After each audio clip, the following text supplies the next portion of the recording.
శారదా! శారదా! ఆ! వస్తున్నానండి. నాప్కిన్‌తో చేతులు తుడుచుకుంటూ హడావిడిగా బెడ్‌రూమ్‌లోకొచ్చింది శారద. నాకు ఆఫీస్‌కి టైమైపోతోంది. నా టై కనిపించడం లేదు. ఇంకా నా పెన్ను, కళ్ళజోడు ఎక్కడా? అవన్నీ ఇందాకే ఈ టేబుల్ మీద పెట్టే వెళ్ళాను గదండీ! అయితే అవన్నీ కాకెత్తుకుపోయిందంటావా? చూడు, నువ్వే చూడు ఈ టేబుల్ మీద ఏమున్నాయో? అదే నాకు అర్థం కావడం లేదండి. ఇందాక పెట్టినవి ఇంతలోకే ఏమైపోయినట్టు? అయోమయంగా అంది శారద. ఇంతలోకి శారద అత్తగారు సరస్వతమ్మ అక్కడికొచ్చింది. ఏమిటర్రా? ఏంటి హడావిడి పడుతున్నారు? చూడమ్మా, నా టై, పెన్ను, కళ్ళజోడు ఈ టేబుల్ మీద పెట్టానంటోంది శారద. ఇప్పుడవి కనిపించడం లేదు. రాను రాను ఈవిడ గారికి మతిమరుపు ఎక్కువైపోతోంది. తల్లికి ఫిర్యాదు చేశాడు శేషుబాబు. నిజంగానే అవి ఇక్కడ పెట్టి వెళ్ళానత్తయ్యా. అమ్మాయి శారదా! ఆ 3 వస్తువులు నా గదిలో టేబుల్ మీద పెట్టి ఉన్నాయమ్మా. నేను వాటిని ఇప్పుడే చూశాను. చూశావా? ఇక్కడ పెట్టానని నన్ను ఊరికే బుకాయిస్తున్నావు. సర్లేరా, దానికిప్పుడేమంటావు? మతిమరుపన్నది అందరికీ సహజమే. ఆ! ఆ! నువ్విలాగే ప్రతి విషయంలోనూ నీ కోడల్ని వెనకేసుకొస్తూ ఉండు. ఇంకా ఇక్కడే చూస్తూ నిలబడ్డావేంటి? వెళ్ళి పట్రా. ఈలోపు నేను డ్రెస్ చేంజ్ చేసుకుంటాను. ఆ రోజు ఉదయం శేషుబాబు పేపర్ చదువుతూ భార్య అందించిన కాఫీ కప్పు అందుకొని ఓ గుక్క సిప్ చేశాడు. తక్షణం సింక్ దగ్గరికెళ్ళి తుపుక్కున ఉమ్మేశాడు. చీచీ! ఏంటిది? శారదా, ఇలా రా. ఆ కాఫీలో చక్కెరకి బదులు సాల్ట్ కలుపుకొచ్చావేంటి? సాల్టా? భలే వారే! అలా ఎందుకు చేస్తాను? దేంట్లో ఏది కలపాలో నాకు తెలీదా? ఇందా, ఇది ఓ గుక్క తాగి చూడు. భర్త చేతిలో కప్పు అందుకుని ఓ గుక్క నోట్లో కోసుకున్న శారద ముఖం వికారంగా పెట్టింది. గబుక్కున వెళ్ళి సింక్లో ఉమ్మేసింది. నిజమేనండి, కాఫీలో ఉప్పే కలిసింది. కలిసింది కాదు, కలిపాను అను. ఏంటది శారదా? ఈ మధ్య ఎందుకిలా ప్రవర్తిస్తున్నావు? ఒంట్లో బావుండటం లేదా? జాలిగా చూస్తూ భార్యనడిగాడు శేషుబాబు. అంతా అయోమయంగా అనిపించింది శారదకు. ఏమండీ, నేను బాగానే ఉన్నాను. నాకే రోగమూ లేదు. ప్రామిస్ చేసి చెబుతున్నాను.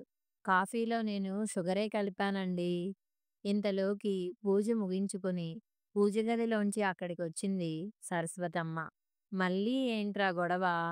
ఒరేయ్ బాబూ! ఈ మధ్య నువ్వు మరీ బద్ధకస్తుల్లా తయారైనావు. ప్రతీదీ నీ భార్య నీ కాళ్ళ దగ్గరికి తెచ్చి అందించాలంటున్నావు. అది మంచి పద్ధతి కాదు. శారద మాత్రం ఎన్ని పనులని చేస్తుంది పాపం. అమ్మా తల్లీ!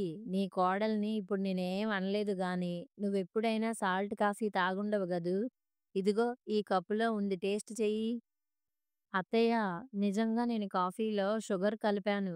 కానీ, కానీ బేలగా అంది శారద. పోనీలేమ్మా, వదిలెయ్యి. నువ్వేం బాధపడకు. ఇలాంటి పొరబాట్లు ఎవరికైనా సహజమే. సాల్టు, షుగరు డబ్బాలు పక్కపక్కనే ఉండుంటాయి. కాఫీలో పంచదార వెయ్యబోయి పొరబాటున సాల్ట్ వేసుంటావు. అయినా ప్రతీదీ భూతద్దంలోంచి చూడ్డం మీ ఆయనకి అలవాటైపోయింది. అమ్మా శారదా! ఈ కప్పు పట్టుకుపోయి నాకు, అబ్బాయికి చెరో కప్పు కాఫీ కలిపి తీసుకురా అమ్మా. అత్తగారి మాటలతో వంటగదిలోకి నడిచింది శారద. ఆ రోజు ఆఫీసు నుంచి వస్తూనే విసురుగా చేతిలోని టిఫిన్ బాక్సు విసిరికొట్టాడు శేషుబాబు. ఆ శబ్దానికి శారద, సరస్వతమ్మ కంగారుగా హాల్లోకొచ్చారు. అమ్మా, దయచేసి రేపటి నుండి వంటగదిలో సంగతి నువ్వు చూసుకుంటావా? అర్థం గానట్లు చూశారు అత్తాకోడళ్ళు. ఇదిగో ఈ బాక్సులో టిఫిన్ టేస్ట్ చేసి చూడు, నీకే తెలుస్తుంది.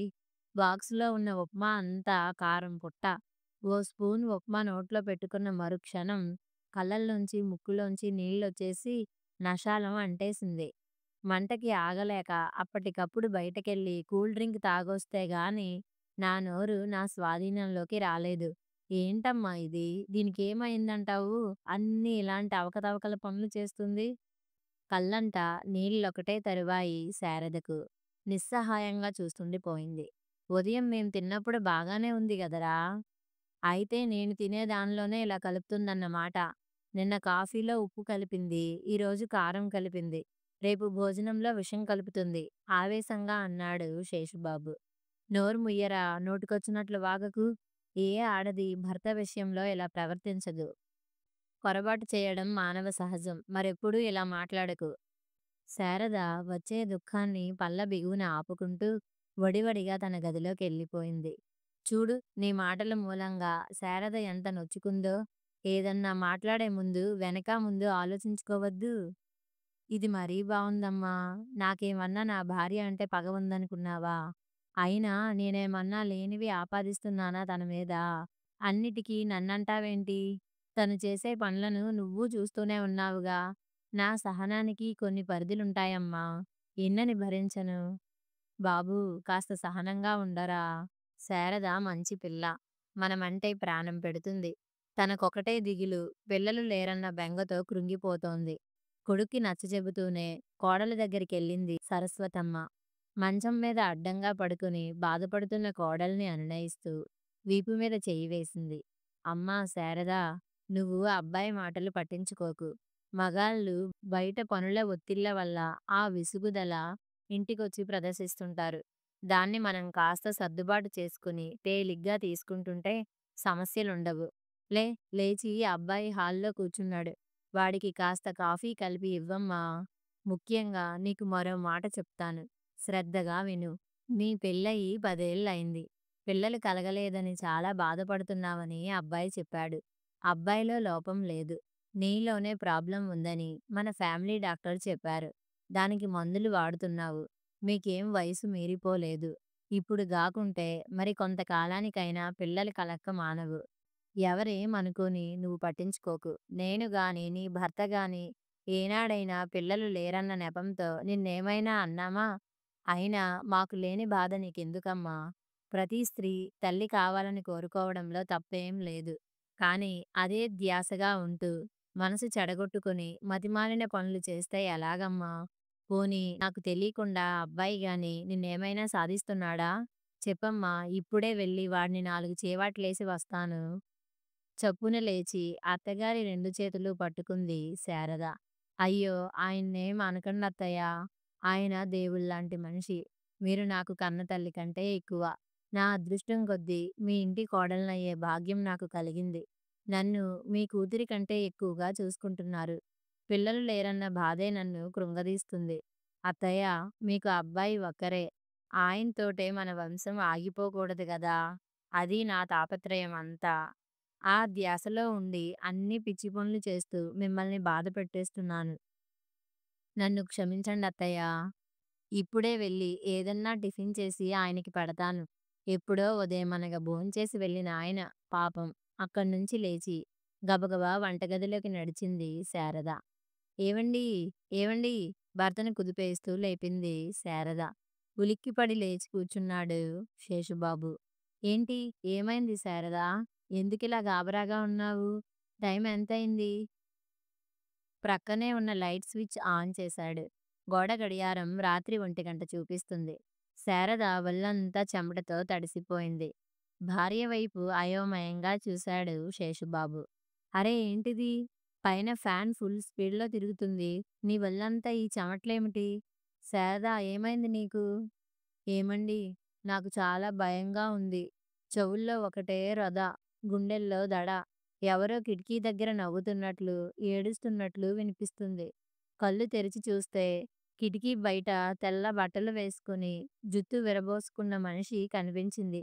ఇప్పుడు చూస్తే అక్కడెవ్వరూ లేరు. చాల్లే ఆపింక. అర్ధరాత్రి అంకమ్మ శివాలన్నట్లు ఏంటి ఈ పిచ్చి మాటలు, చేష్టలు? నువ్వు మేలుకుందిగాక నన్ను లేపి నా నిద్ర కూడా చెడగొట్టావా? ఏంటిది శారదా? చదువుకున్న దానివి కూడాను. ఏంటి నీ మూర్ఖత్వం? కిటికీ దగ్గర నవ్వు, ఏడుపు వినిపించడం ఏంటి? తెల్లబట్టలేసుకుని జుత్తు విరబోసుకున్న మనిషి కనిపించడం ఏంటి? నీకు ఏదో అయ్యింది. రేపు తప్పక నిన్ను ఆసుపత్రికి తీసుకుపోవాల్సిందే. శారదా, ప్లీజ్ నా నిద్ర చెడగొట్టకు. ఇంక నువ్వు కూడా పిచ్చి పిచ్చి ఆలోచనలు మానేసి కళ్ళు మూసుకొని పడుకో. ఆవలిస్తూ పడుకుండిపోయాడు శేషుబాబు. అమ్మా, శారదను డాక్టర్ దగ్గరకు తీసుకెళ్ళి చూపించాలమ్మా. రాత్రి 1 నన్ను నిద్రలేపి కిటికీ దగ్గర ఎవరో తెల్లబట్టలు వేసుకుని జుత్తు విరబోసుకుని నిలబడ్డారని, నవ్వు ఏడుపు వినిపిస్తోందని ఏవేవో చెబుతోంది. ఏంటమ్మా ఇది? శారదకేమైందంటావు? అలా వదిలేస్తే తనేమైపోతుందోననిపిస్తుంది. సాయంత్రం పెందలాడే వచ్చేసి ఆసుపత్రికి తీసుకెళ్తాను. సరస్వతమ్మ గారు దిగాలు పడిపోయింది. ఒరేయ్ బాబూ! ఇదేమిట్రా? మనింటినేదో పట్టి పీడిస్తున్నట్లుంది. లేకపోతే నిక్షేపంగా ఉండే కోడలు ఇలా మారిపోవడం ఏమిటి? నువ్వు బాధపడకమ్మా! సాయంత్రం వచ్చి ఆసుపత్రికి తీసుకెళ్తా. ఏం డాక్టర్ దగ్గరికి తీసుకెళ్తావురా? ఇంకే డాక్టరు, మన ఫ్యామిలీ డాక్టరు ప్రహ్లాద గారి దగ్గరికి తీసుకెళ్తాను. అది కాదురా బాబూ! మన శారద గురించి విన్న పక్కింటి బామ్మగారు ఓ మంచి సలహా ఇచ్చారు. బొంబాయిలో ఉన్న ఆవిడ మనవడి భార్య ఇలాగే ప్రవర్తించిందట. మామూలు డాక్టర్ దగ్గరికి తీసుకెళ్ళి చాలా కాలం వైద్యం చేయించారట. అంతకంతకు ఆ వ్యాధి ముదిరిపోయిందే తప్ప ఆగలేదంట. ఎవరో చెప్పగా అప్పుడు ఆ అమ్మాయిని మెంటల్ ఆస్పత్రికి తీసుకుపోయారంట. అక్కడి మందులు వాడాక ఆ పిల్ల మామూలు మనిషయిందట. కాబట్టి మన శారదకు కూడా కాలయాపన చెయ్యకుండా సాయంత్రమే మెంటల్ ఆసుపత్రికి తీసుకుపోదాం. సరేనా? అలాగే అమ్మా! మెంటల్ ఆస్పత్రి కంటే శారద మనల్ని అపార్థం చేసుకుంటుందేమో? నీకెందుకు బాబు అవన్నీ? నేను చూసుకుంటా గదా! కోడలి మనసు నొప్పించకుండా ఒప్పించే బాధ్యత నాది. నీకు ఆఫీస్‌కి టైమయినట్లుంది. నువ్వు బయలుదేరు. అలాగే అమ్మా! ఇంక నేను వెళ్తాను. ఆ సాయంత్రం సరస్వతమ్మ కోడల్ని పిలిచి చెప్పింది. అమ్మా శారదా! నువ్వు మొహం కడుక్కొని తయారవ్వమ్మా! మనం ఆస్పత్రికెళ్ళాలి. ఆస్పత్రికా? ఇప్పుడు మనింట్లో ఎవరికి సుస్థిగా ఉందత్తయ్యా? అందరం బాగానే ఉన్నాంగా? నేను ఒకసారి చూపించుకోవాలనుకుంటున్నానమ్మా! నాకు 2 రోజులుగా ఒంట్లో ఒకటే దడ, నీరసం. అయ్యో! మరి నిన్ననే డాక్టర్ దగ్గరికెళ్ళి ఉండేవాళ్ళం గదా అత్తయ్యా! ఇదిగో 10 నిమిషాల్లో రెడీ అయి వచ్చేస్తాను. మరి మీ అబ్బాయి వస్తారేమో? ఇంటి తాళాలు పక్కింట్లో ఇచ్చి వెళ్దామా? అక్కర్లేదమ్మా! అబ్బాయి ఆఫీస్‌కెళ్ళేటప్పుడే చెప్పాను. ఆఫీస్ నుంచి తను ఆస్పత్రికొచ్చేస్తానన్నాడు. మనల్ని అక్కడికొచ్చేయమన్నాడు. అత్తాకోడళ్ళిద్దరూ ఆటో మాట్లాడుకుని ఆస్పత్రికి బయలుదేరారు. అన్నట్లు నీకు చెప్పటం మరిచానమ్మా! అబ్బాయి ఫ్రెండ్ భార్య మెంటల్ ఆస్పత్రిలో ఉందట. ఆ అమ్మాయిని చూసి అట్నుంచటు మన ఫ్యామిలీ డాక్టర్ వద్దకు తీసుకెళ్ళి నన్ను చూపిస్తానన్నాడు ఆ అబ్బాయి. మెంటల్ ఆస్పత్రా? అక్కడెవరున్నారు? ఆ విషయం నాకేం చెప్పలేదాయన. మర్చిపోయుంటాడు. అయినా చూడబోతూ ఎవరు ఏంటి అన్న ఆలోచనెందుకు? నువ్వే స్వయంగా చూస్తావు గదా! వీళ్ళు వెళ్ళేసరికి అక్కడ కాచుకొనున్నాడు శేషుబాబు. ఇద్దరినీ సరాసరి డాక్టర్ దగ్గరికి తీసుకెళ్ళాడతను. డాక్టర్ ఈవిడ మా అమ్మ. ఈమె నా భార్య. ఉదయం మీకంతా వివరంగా చెప్పాను గదా! ఇక నా భార్య బాధ్యత మీదే డాక్టర్. వింటున్న శారదకు అంతా అయోమయంగా తోచింది. డాక్టరు ఆమెను నానా రకాలుగా ప్రశ్నలు వేస్తున్నాడు. ఆఖరికి ఆమెకు కోపం ముంచుకొచ్చి భర్త మీద గయ్యిమని అరిచింది. ఏమిటిదంతా? నన్నెందుకీ డాక్టర్‌కి చూపిస్తున్నారు? ఇక్కడ మీ ఫ్రెండ్ భార్య ఉంది. చూసి వెళ్దామని చెప్పారత్తయ్య. అసలు ఏం జరుగుతుందిక్కడ? చూసారా డాక్టర్ ఇది వరస. ఇంటి దగ్గర మమ్మల్ని నానా అగచాట్లు పెట్టేస్తుంది. కడుపు చించుకుంటే కాళ్ళ మీద పడుతుందని ఇంతకాలం ఓపిక పట్టాం. ఇక భరించడం మా వల్ల కాదు. పిచ్చి బాగా ముదిరిపోయింది. అన్నీ మతిమాలిన పనులే. ఎన్నని భరించగలం చెప్పండి? సరస్వతమ్మ తన గోడు వెళ్ళబోసుకుంటోంది. శారద నోటమాట రాక నిలువు గుడ్లేసుకుని ఉండిపోయింది. అమ్మా! మీ బాధ నాకర్థమైంది. మీ అబ్బాయి నాకు అన్ని విషయాలు చెప్పారు. మీ కోడల్ని తీసుకొచ్చి నాకప్పగించారు. ఇంక మీరు నిశ్చింతగా ఉండండి. డాక్టర్ ఏంటి మీరు మాట్లాడుతోంది? నాకెలాంటి రోగం లేదు. ఈ తల్లి కొడుకులు నా మీద కక్ష సాధించడానికే నన్నిక్కడికి తీసుకొచ్చారు. మీరు డాక్టర్ వృత్తి చేస్తున్నారు. ఎవరెలాంటి వాళ్ళో మీరు చెప్పగలరు. కావాలంటే నన్ను అన్ని రకాలుగాను పరీక్ష చెయ్యండి. ఉక్రోషంగానూ, ఆవేశంగానూ అంది శారద. గుడ్. నువ్విలాగా కోఆపరేట్ చేస్తే బావుంటుందమ్మా! నువ్వన్నట్లే నీకు అన్ని టెస్టులు జరిపిస్తాను. నీలో ఎలాంటి లోపం లేదనుకో నో ప్రాబ్లమ్. మిస్టర్ శేషు ఇక మీరు వెళ్ళొచ్చు. తనని అక్కడ వదిలేసి వెళ్ళిపోతున్న భర్తని, అత్తగారిని అడ్డగించింది శారద. ఏవండీ నన్నిక్కడ ఒంటరిగా వదిలేసి పోతున్నారేంటి? శారదా! నేను రేపు వచ్చి నిన్ను తీసుకుపోతాను. సరేనా? ఈ రాత్రికి డాక్టర్ గారు నీకు అన్ని టెస్టులు జరిపిస్తారు. అమ్మ షుగర్ పేషెంట్. ఇంటి దగ్గరుంటేనే తనకి సౌకర్యంగా ఉంటుంది. లేకుంటే అమ్మను కూడా నీ దగ్గర వదిలి వెళ్ళేవాడినే. ఎంత ఈ ఒక్క రాత్రికే నువ్విక్కడుండేది. లేదండి. నేనొక్కతిని ఒక్క క్షణమైనా ఇక్కడుండలేను. నాతో పాటు మీరైనా ఉండండి. ప్లీజ్ నాకు భయంగా ఉందండి. శేషుబాబు డాక్టర్ వైపు చూశాడు. సిస్టర్! గట్టిగా పిలిచాడు డాక్టర్. నర్సు రాగానే ఈవిడ్ని తీసుకెళ్ళి రూమ్ నంబర్ 10లో ఉంచు. Be careful. హూ క్విక్. డాక్టర్ అలా చెప్పగానే శారదని బలవంతంగా లోనికి లాక్కుని పోయింది సిస్టర్. ఏరా అబ్బాయ్! ఇంకా ఏమిటి ఆలస్యం? పేరయ్యకు కబురెట్టి మనం అనుకున్న జబల్పూర్ జమీందారు గారి సంబంధం సెటిల్ చేయమన్నావా? శుభస్య శీఘ్రం అంటారు. గదిలో పడుకున్న కొడుకు దగ్గరికొచ్చి అతని ప్రక్కనే కూర్చుంది సరస్వతమ్మ. అమ్మా! ఇప్పుడు మన లైన్ క్లియర్‌గానే ఉందనుకో. కానీ ఇంకొంచెం ఆగితే బాగా సేఫ్ ఉంటుంది. ఈ నిమిషంలో శారదకు పిచ్చి అని సర్టిఫికేట్ ఇవ్వడానికి రెడీగా ఉన్నాడు డాక్టర్. ఆ ఒక్క కారణం చాలు నాకు శారద నుంచి విడాకులు తీసుకోడానికి.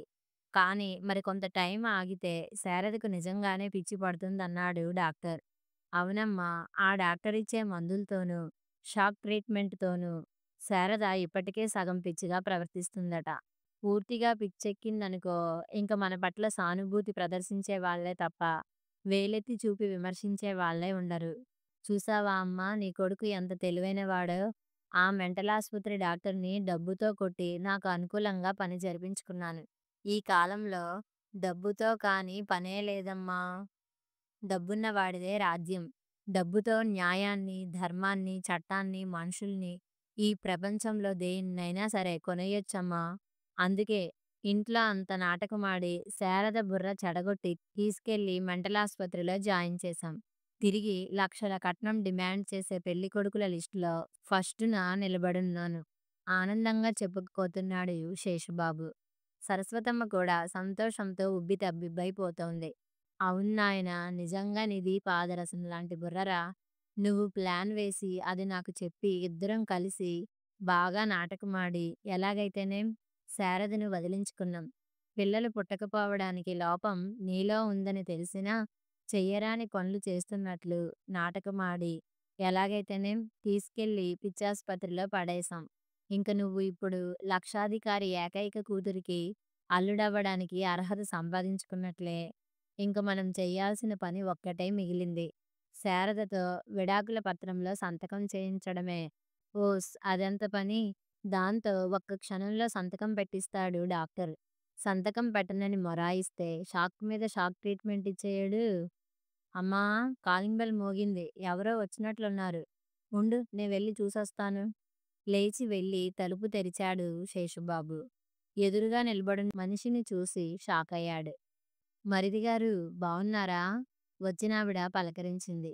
ఇంకా నోటమాట రాక అలాగే ఉండిపోయాడు శేషుబాబు. ఇంతలోకి గదిలోంచి వచ్చింది సరస్వతమ్మ. ఎవర్రా వచ్చింది? గుమ్మంలో నిలబెట్టే మాట్లాడేస్తున్నావా? అడుగుతూ వచ్చి గుమ్మం బయట నిలబడున్న ఆమెను చూసి జడుసుకుందావిడ. సరిపోయింది. మీరు అలా ఉండిపోయారేంటత్తయ్యా? నేను వాణిని. ఏంటి నాలో అంత మార్పొచ్చిందా? నన్ను చూసి మీ తల్లి కొడుకులిద్దరూ అంత షాకయ్యారేంటి? ఇంతకీ నేను లోపలికి రానా? వద్దా? చప్పున తేరుకుని నోరు విప్పింది సరస్వతమ్మ. అయ్యో! ఎంత మాటన్నావు తల్లీ! చాలా కాలానికి చూశాం గదా! అదీగాక నీలో కూడా చాలా మార్పొచ్చింది. రామ్మా ముందు లోపలికి రా. లోనికొచ్చి కూర్చొని హాలంతా పరికించి చూస్తూ అడిగింది. అత్తయ్యా! శారద ఎక్కడా? నా గొంతు విని కూడా ఇంకా బయటికి రాలేదేంటి? కంగారుతో నీళ్లు నములుతున్న కొడుకుని పర్వాలేదన్నట్లు కళ్ళతోనే సముదాయించింది సరస్వతమ్మ. శారద ఉందమ్మా ఉంది. నువ్వు కాస్త స్థిమితపడు. నీక్కొంచెం కాఫీ కలిపి తెస్తానుండమ్మా. ఒరేయ్ శేషు! ఈలోపు నువ్వు మీ వదినగారి దగ్గర కూర్చొని అంతా చెప్పరా? వాణి దగ్గర కూర్చొని జరిగిందంతా చెప్పాడు శేషుబాబు. వాణి గుండె పగిలినట్లయింది. మరిదిగారు ఏంటిది? నిక్షేపంగా ఉండే నా చెల్లికి పిచ్చి పట్టిందా? ఇది కలా? నిజమా? ఏం చేస్తాం తల్లీ! ఇదంతా మా ప్రారబ్ధం. ఈ వయసులో ఇలాంటి దారుణాలన్నీ చూస్తూ బతకమని ఆ భగవంతుడు నా నుదుట రాశాడు. శారద నాకు కోడలు కాదమ్మా కూతురు. ఎంత మంచి పిల్ల! ఎంత మంచి మనసు! బంగారం లాంటి అమ్మాయిని నాకు కోడలుగా ప్రసాదించినందుకు ఆ భగవంతుణ్ణి మొక్కని రోజు లేదు. అమ్మా వాణి! శారదకు ఇంకా పిల్లలు కలగలేదన్న మనోవేదన పట్టుకుందమ్మా. పగలు, రాత్రి అదే ఆలోచనలతో మనసు పాడు చేసేసుకుంది. అప్పటికి నేను, అబ్బాయి ఎన్నో రకాలుగా నచ్చచెబుతూనే ఉన్నామమ్మా. మన రక్తం పంచుకు పుట్టిన బిడ్డలు కలక్కపోతేనేం, ఏ అనాథ శరణాలయం నుంచో ఓ బిడ్డని తెచ్చుకొని పెంచుకుందాం. దానికింత బాధపడడం ఎందుకు అనేవాళ్ళం. అంతేగాదమ్మా, నీ చెల్లెలు ఈ మధ్య మరో బాంబు పేల్చిందమ్మా. ఇంట్లో బిడ్డ పాపలు లేకుండా ఎంతకాలమని బతుకుతాం? ఎవరో అమ్మ కన్న బిడ్డని ఎక్కడ్నుంచో తెచ్చుకుంటే వాళ్ళు మన రక్త సంబంధీకులెలాగవుతారు? నాకింక ఎలాగూ సంతాన యోగం లేదని గనక ఇంక నా బతుకు ఇలా తెల్లారిపోవాల్సిందే కానీ, మీ అబ్బాయితోనే మీ వంశం ఆగిపోకూడదు. మీ అబ్బాయికి మరో పెళ్లి చెయ్యండత్తయ్యా అంటూ సాధింపు మొదలెట్టింది. మాకు వంశాంకురం లేకపోయినా పర్వాలేదు. నువ్వు మాత్రం అలాంటి మాటలు మాట్లాడకమ్మా! మేం తట్టుకోలేం అంటే మా మాట ఖాతరు చేసేది కాదు. తన భర్తకు మారుమనువు చెయ్యమని తన చేతిలో నా చెయ్యి వేయించుకొని ప్రమాణం చేయించుకుంది. పిచ్చి తల్లి. ఈ కాలంలో పుట్టాల్సింది గాదు. అంత మంచి బుద్ధినిచ్చిన ఆ భగవంతుడు పిల్లలు లేకుండా చేసి చిన్నచూపు చూశాడు. పైట కొంగుతో కళ్ళెత్తుకోసాగింది సరస్వతమ్మ. ఆమెను ఓదార్చడం వాణి వంతయింది. అత్తయ్య, మీరు బాధపడకండి. మీరు, శేషుబాబు ఎంత మంచివారో నాకు తెలియదా? ఏం చేస్తాం, మీలాంటి దేవతల మధ్య బతకడానికి నా చెల్లికి ప్రాప్తం లేకుండా పోయింది. అంతా మన దురదృష్టం. మీ అబ్బాయిది ఇంకా చిన్న వయస్సు. శారదకు పిల్లలు కలక్కపోవడం అనే లోపం ఒక్కటే గాకుండా మతిస్థిమితం కూడా తప్పింది. అది ఎప్పటికి బాగవుతుందో ఆ భగవంతుడికే తెలియాలి. ఈ పరిస్థితుల్లో మీరు మీ అబ్బాయికి మళ్ళీ పెళ్లి చేయడమే సమంజసంగా ఉంటుంది. మరిదిగారు, మీరు నా కూడా వచ్చి శారదను డిశ్చార్జ్ చేయిస్తే దాన్ని నా కూడా తీసుకుపోతాను. ఎంతకాలమని డబ్బు ఖర్చుపెట్టి దాన్ని ఆస్పత్రిలో ఉంచుతాం? అత్తయ్య, మీరేమంటారు? నేనేమంటాను తల్లీ! ఇంటి దగ్గరుంచుకొని జాగ్రత్తగా చూసుకునే ఓపిక లేకే శారదను ఆస్పత్రిలో చేర్చాం. ఇప్పుడు నువ్వు తీసుకెళ్తానంటున్నావు. సంతోషం. ఇప్పుడు మాకెంతో మనశ్శాంతి లభించినట్లుందమ్మా. కాగల కార్యం గంధర్వులే తీర్చినంత ఆనందంగా ఉంది సరస్వతమ్మకు. మరిదిగారు, మీరు నా కూడా వచ్చి శారదను డిశ్చార్జ్ చేయించే ఏర్పాటు చేయాలి. అలాగే మీరు శ్రమ అనుకోకుండా శారదను ఊరికి తీసుకెళ్ళేటప్పుడు నాకు సాయంగా మీరు రావాలి. ఎందుకంటే దారిలో శారద ఏమన్నా గొడవ పెట్టినా నేనొక్కతినే మేనేజ్ చేయలేను. ఏమంటారు? షూర్, నేను తప్పకుండా మీకు సాయంగా వస్తాను. శారద సమస్య అంత త్వరగా ఓ కొలిక్కి వచ్చినందుకు మనసులోనే తెగ ఆనందపడిపోతున్నారు ఆ తల్లి కొడుకులు. వాణి, శేషుబాబు శారదను తీసుకొని ఊరికి చేరుకున్నారు. ఇంటికి చేరేసరికి అక్కడ ఏర్పాట్లు చూసి విస్తుబోయాడు శేషు. వదినగారు, ఏమిటిదంతా? ఈ పూజా సామగ్రి, ఈ వేపమండలు, ఈ మనుషులు ఎందుకివన్నీ? చెప్తా. వాళ్ళంతా నా వాళ్ళు. ఇంక ఈ పూజా సామగ్రి, ఈ వేపమండలు ఇవన్నీ నీకోసమే. ఇప్పుడు మరింత కంగుతిన్నాడు శేషు. నా కోసమా? నాకేం అర్థం గావడం లేదే. నా కోసం ఇవన్నీ ఎందుకు? ఎందుకేంటి? నీకు పట్టిన భూత ప్రేత పిశాచాల్ని వదిలించడానికి. అప్పటికప్పుడు కోపం ముంచుకొచ్చేసింది శేషుబాబుకి. What nonsense you are talking? మీ చెల్లిలాగా మీకు పిచ్చి పట్టిందా? లేదు మరిదిగారు, నాకెలాంటి పిచ్చీ లేదు. మా చెల్లికి మాత్రం పిచ్చి పట్టింది. ఐ యామ్ సారీ, పిచ్చెక్కించారు. దానికి పట్టిన పిచ్చి వదిలించడానికి దాన్ని తీసుకెళ్ళి పిచ్చాసుపత్రిలో పడేశారు. మరి మీకు పట్టిన డబ్బు పిశాచాన్ని వదిలించడానికి ఎలాంటి ఆస్పత్రులు లేవు గదా! నీ జబ్బుకు మందు నేను కనిపెట్టి ఆ ఏర్పాట్లు ఇక్కడ చేశాను. అదిగో అతనే నీ జబ్బు పోగొట్టగల కరెక్టైన డాక్టరు. కాదు మాంత్రికుడు. అరే, ఇంకా చూస్తారేంది బాయీ! మీ పని మీరు కానివ్వండి. చెల్లెల్ని తీసుకుని ఆమెతో లోపలికెళ్ళిపోయింది వాణి. ఆమె మాట కోసమే కాచుకున్న అక్కడున్న నలుగురు కుర్రాళ్ళు తక్షణమే రంగంలోకి దిగిపోయారు. వీధి తలుపులు మూసి తాళం బిగించేశారు. శేషుకి ఒంటిమీద డ్రాయరు తప్ప అన్నీ బలవంతంగా లాగేశారు. అతన్ని ఈడ్చుకొచ్చి హాలు మధ్యన కుదేశారు. మాంత్రికుడని పరిచయం చేసిన అతను పసుపు, కుంకుమ, వేపమండలు, నిపుల కుంపటి, సాంబ్రాణి, గుగ్గిలం, ఎండుమిర్చి సిద్ధంగా పెట్టుకున్నాడు. శేషు జుత్తు ఒడిసి పట్టుకుని అతని ఒళ్ళంతా పసుపు, కుంకుమ జల్లుతూ వేపమండల్లో అదే పనిగా బాదుడు మొదలెట్టాడు. ఏం జరుగుతుందో కూడా ఊహించుకోలేని ఆ శేషు వేపమండల దెబ్బలు తన ఒంటి మీద కొరడా దెబ్బల్లా పడుతుంటే ఠారెత్తిపోయాడు. అతని పట్టు నుంచి వదిలించుకోవడానికి శతవిధాలా ప్రయత్నిస్తున్నాడు. కానీ జమ్మ చెట్టు లాంటి వస్తాదులా ఉన్న అతని ముందు శేషు ఎందుకూ పనికి రావడం లేదు. ఇంతలో మరొకడు కుంపటి శేషుబాబు ముందుకు నెట్టాడు. నివురుగిప్పి ఉన్న నిప్పుల్ని ఎర్రగా రాజేసి దానిలో సాంబ్రాణి గుగ్గిలం జల్లి శేషు మొహాన్ని దాని దగ్గరలోకి ఉంచారు. ఓ పక్క ఆ పొగ ఊపిరాడనివ్వకుండా చేస్తుంటే, మరో పక్క వేపమండల దెబ్బలు శరీరాన్ని రక్తసిక్తం చేసేస్తున్నాయి. బాబోయ్! ఆపండి, నన్ను కొట్టకండి, నేను చచ్చిపోతాను, శేషుబాబు బాధతో అరుస్తున్నాడు. ఇంతలో 2 ఎండుమిర్చి తీసి కుంపట్లో వేశారు. అంతే. కళ్ళంట, ముక్కంట అదే పనిగా నీళ్లు కారిపోతున్నాయి. దగ్గుతో ఊపిరాడకుండా ఉక్కిరిబిక్కిరైపోతున్నాడు. మిగిలిన వాళ్ళు ముక్కులకు మాస్కులు తగిలించుకున్నారు. ఇంకా సొమ్మసిల్లి పడిపోయే స్టేజ్‌కొచ్చేశాడు శేషు. అప్పుడు లోపల నుండి వాణి వచ్చిందక్కడికి. అక్కడున్నవాళ్ళు ఆ సరంజామా అంతా తీసుకుపోయారు. ఊ, ఎలా ఉంది మరిదిగారు? శవంలా పడి ఉన్న శేషుబాబు దగ్గరికొచ్చి అడిగింది వాణి. దగ్గుతో ఉక్కిరిబిక్కిరైపోతున్నాడతను. కాస్త రెస్ట్ తీసుకోండి మరిదిగారు, 10 నిమిషాల్లో సెకండ్ కోటింగ్ ఇప్పిస్తాను. అంతే. ఆ మాటతో బోరుమన్నాడు శేషు. తక్షణం వాణి కాళ్ళు పట్టేసుకున్నాడు. ఏం పాపం ఇప్పుడు కాళ్ళ బేరానికొచ్చావు?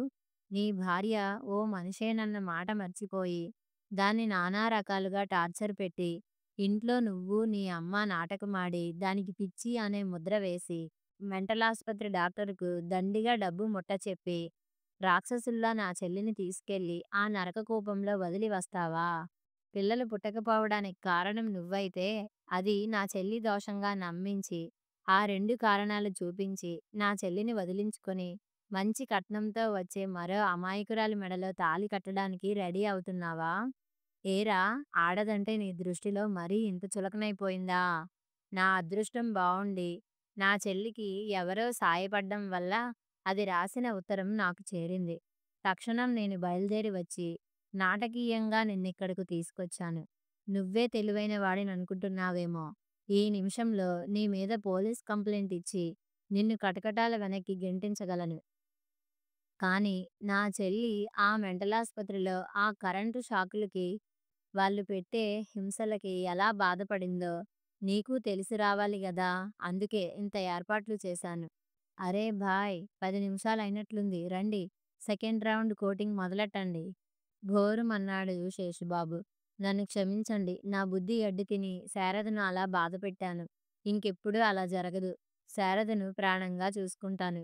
వదినా, దయచేసి నన్ను మన్నించి వదిలేయండి. ఆమె కాళ్ళు గట్టిగా పట్టేసుకున్నాడు. ఇద్దరొచ్చి అతన్ని అవతలికి ఈడ్చారు. అందితే జుత్తు, అందకుంటే కాళ్ళు. నువ్వు నీ అమ్మ మెత్తని కత్తుల్రా. ఇంకా నా చెల్లెల్ని నీ దగ్గరికి పంపేంత వెర్రిదాన్ని గాదు నేను. అలాగని మరో అమ్మాయి మెల్లో తాళి కట్టాలని చూసావా, సహించేది లేదు. ఇంక ఈ జన్మకి నువ్వు పెళ్ళి, పెళ్ళాం అనే మాట ఎత్తకూడదు. నువ్వు నీ అమ్మ నా చెల్లిని ఏ విధంగా టార్చర్ చేసింది, నా చెల్లి ఎలాంటిదో, ఆమెను నువ్వు ఏ స్థితికి తెచ్చావో అన్నీ సమస్తం ఇదిగో ఈ పేపర్ మీద రాసి ఉంచాను. ఇదిగో ఇక్కడ నీ సంతకం పెట్టు.